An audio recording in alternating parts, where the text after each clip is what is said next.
Hi everyone, welcome to इबिट cash और स्वागत है आपका एक और एपिसोड में जिसका नाम है चार्ट ऑफ द वीक, जिसमें हम हर हफ्ते चर्चा करते हैं एक ऐसे चार्ट की जिसमें हमें कुछ खास पैटर्न्स नजर आते हैं, कुछ खास एक्टिविटीज दिखती हैं या कुछ ऐसा दिखता है जिससे हमें लगता है कि आगे आने वाले समय में इस चार्ट स्टॉक या कंपनी पे किसी भी प्रकार का अपवर्ड या डाउनवर्ड मूवमेंट बन सकता है। चलिए चलते हैं इस हफ्ते के चार्ट पर और डिस्कस करते हैं इसके पीछे के लॉजिक के बारे में। आपके सामने जो चार्ट है वो है टाइटन कंपनी का। सबसे पहले जानते हैं कि टाइटन कंपनी काम क्या करती है। तो टाइटन कंपनी के 3 ब्रांड्स मुख्यतः मार्केट में रोटेट होते हैं। सबसे प्राइमरी ब्रांड जो है वो तनिष्क है, जो ज्वेलरी बेचती है।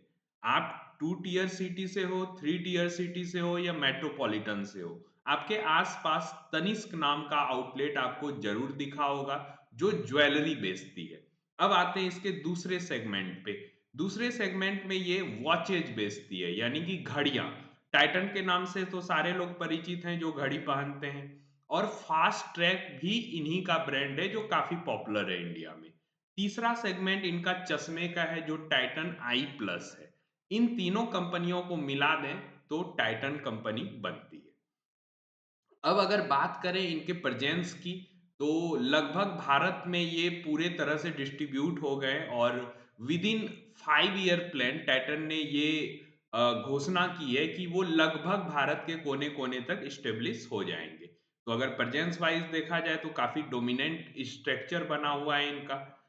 सबसे बड़ा व्यापार जो इन तीनों सेगमेंट में इनका है वो ज्वेलरी का है, जहां से ये सबसे बड़ा मुनाफा कमाते हैं। और सबसे वीक सेक्शन अगर बोला जाए इनका क्या है, तो वो है टाइटन आई प्लस, यानी ग्लासेस सेक्टर में इनका सबसे कम मुनाफा होता है। लेकिन अगर तीनों को मिला दें तो कंपनी काफी अच्छे रेट से ग्रो कर रही है ज्वेलरी सेगमेंट में डोमिनेंसी के कारण, और एक तरह से बोले बड़ा मार्केट शेयर के कारण ये बड़ा मुनाफा कमाती है। फंडामेंटली अगर हम इसके रेशियोज को देखें, आरओसीई को देखें, आरओई को देखें, तो थोड़ा तो महंगा लगता है। लेकिन मैंने हर एक बार आपको समझाया है कि जब हम शेयर मार्केट में किसी भी शेयर का एनालिसिस करते हैं तो हमें ये ध्यान देना चाहिए कि बहुत सारे स्टॉक हमेशा प्रीमियम पे ट्रेड करते हैं, तो टाइटन भी उसी में से एक है।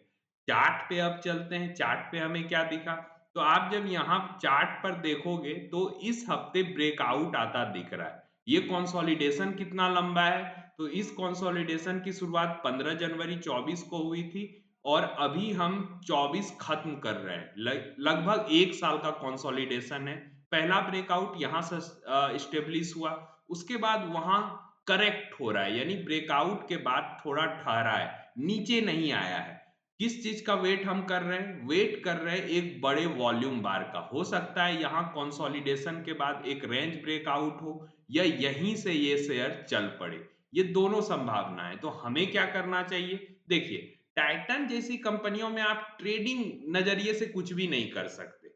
अगर आप चाहते हो कि टाइटन में इन्वेस्टमेंट करना है तो ये बिल्कुल सही मौका और सही प्राइस है जहां आप टाइटन में एंट्री कर सकते हो। और टाइटन जैसी कंपनियां आपको कभी भी नुकसान नहीं देने वाली। तो अगर ट्रेडिंग वाइज भी देख लें और इन्वेस्टिंग वाइज भी देख लें तो दोनों मापदंडों पे ये सही उतरता है। लेकिन आपको लेना है इन्वेस्टमेंट के नजरिए से ही।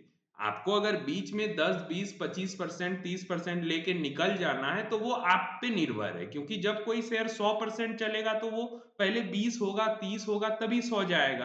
तो ये आपकी मर्जी है कि कब आप प्रॉफिट बुक करते हो। लेकिन टाइटन हर एक मापदंड पे एक अच्छा शेयर है। जो लोग सोच रहे थे कि अपने पोर्टफोलियो में किस तरह के स्टॉक्स और कब शामिल किया जाए, तो उसके लिए टाइटन अभी एक सही मौका है।